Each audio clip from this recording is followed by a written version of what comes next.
इस डिक्टेशन की PDF Telegram group में फ़ाइल नंबर 010 के नाम से मिल जाएगी। तो डिक्टेशन स्टार्ट करते हैं 5 सेकंड के बाद।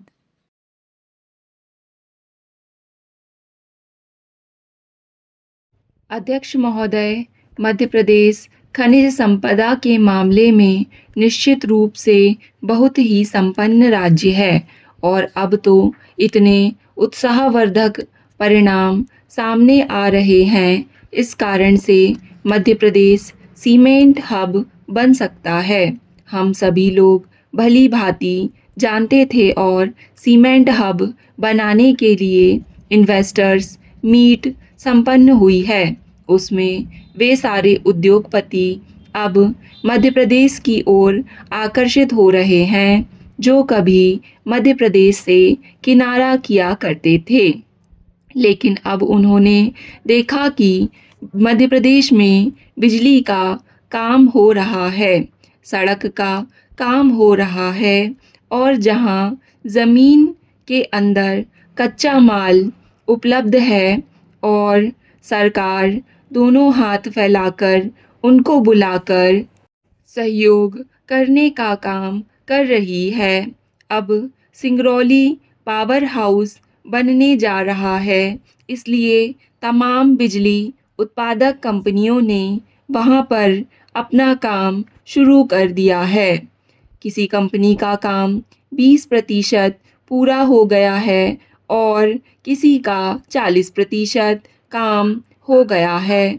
तो सिंगरौली पावर हब बन रहा है और सतना सीमेंट हब बनने जा रहा है और वर्तमान में वहाँ लगभग 20 मिलियन टन सीमेंट का उत्पादन हो रहा है। आने वाले समय में 40 मिलियन सीमेंट उत्पादन का काम मध्य प्रदेश की खनिज संपदा के माध्यम से वहाँ पर होगा। इस प्रकार निश्चित रूप से प्रदेश की रॉयल्टी बढ़ सकती है, रोजगार के अवसर बढ़ सकते हैं, गरीबी समाप्त हो सकती है। इसलिए सीमेंट के मामले में, बॉक्साइड के मामले में हम बहुत गंभीर हो रहे हैं। अब यहाँ पर कई स्टील प्लांट लग रहे हैं क्योंकि सारे स्टील प्लांट छत्तीसगढ़ और दूसरे राज्यों में लगे हैं। हमारे यहाँ जो कच्चा माल निकलता है, दूसरे प्रदेश हमारे कच्चे माल का इस्तेमाल कर लाभ उठा रहे हैं और इसलिए प्रदेश का कच्चा माल प्रदेश में उपयोग होने लगेगा और मूल्य संवर्धन भी यहीं पर होने लगेगा।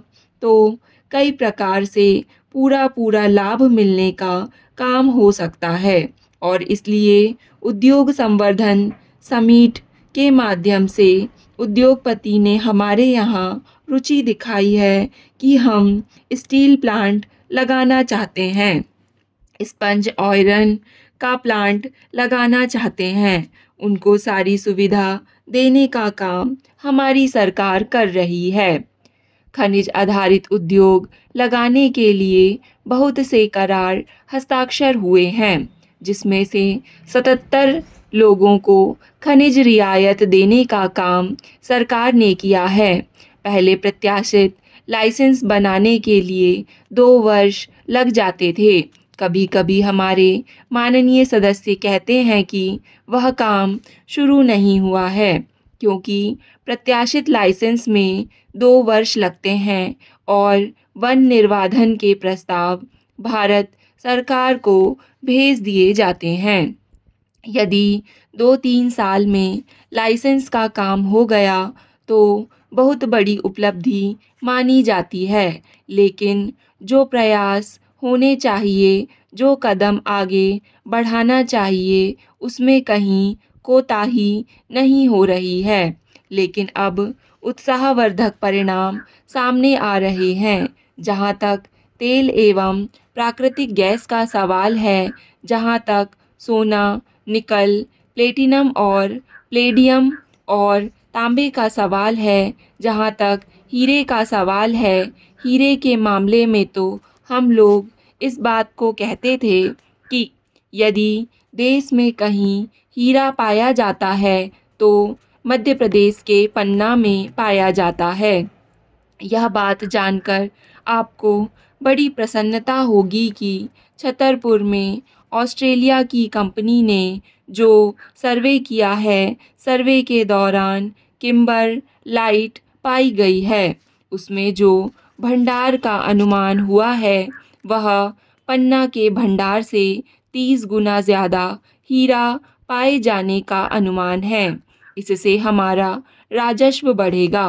पिछले वर्षों में जहां 600 करोड़ रुपए का खनिज राजस्व हमको मिलता था, वहां पर हमने 1900 करोड़ रुपए इस बार का टारगेट रखा हुआ है।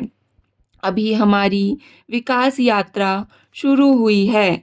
खनिज आधारित उद्योगों के माध्यम से प्रदेश को आर्थिक रूप से संपन्न बनाने के लिए यहाँ की गरीबी और बेरोजगारी को समाप्त करने के लिए औद्योगिक क्रांति लाने की दिशा में सरकार की इच्छा शक्ति के कारण अब विकास का विमान उड़ चुका है और निश्चित रूप से विकास का विमान गंतव्य पर ही पहुंचेगा। मेरा निवेदन है कि हमें मिलकर प्रगति करने के लिए काम करना चाहिए। माननीय उपाध्यक्ष महोदय, सभा का संगठित संस्करण होने के नाते अपने कार्य और स्वरूप में समितियां अपना विशेष महत्व रखती हैं।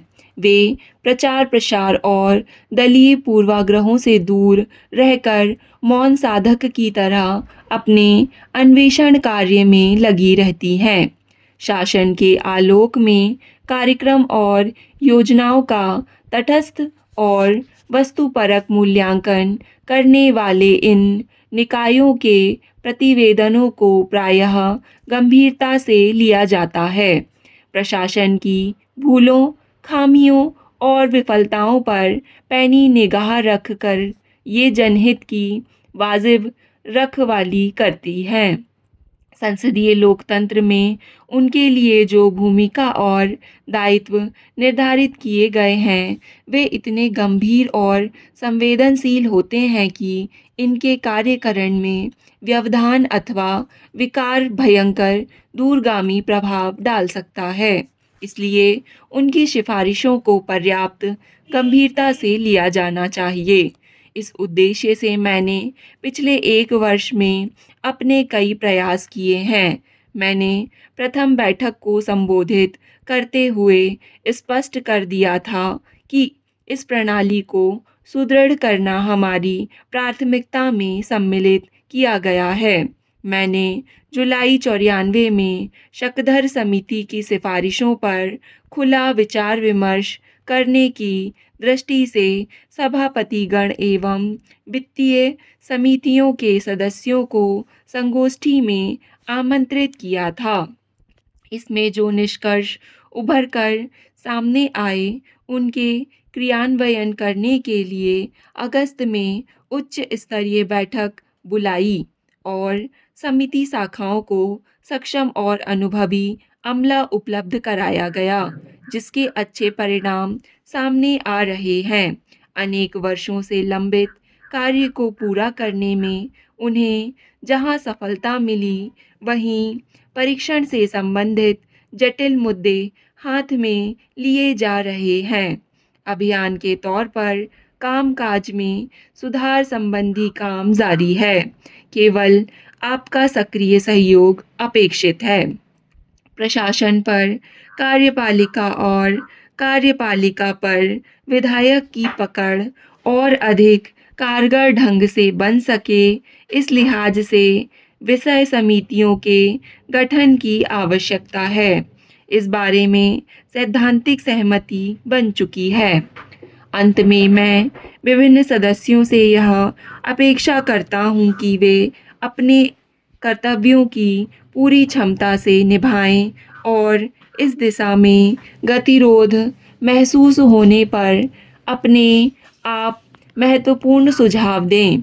हम सर्वदलीय बैठक बुलाकर आपके महत्वपूर्ण सुझाव को विचार विमर्श के माध्यम से दूर करने का प्रयास करेंगे।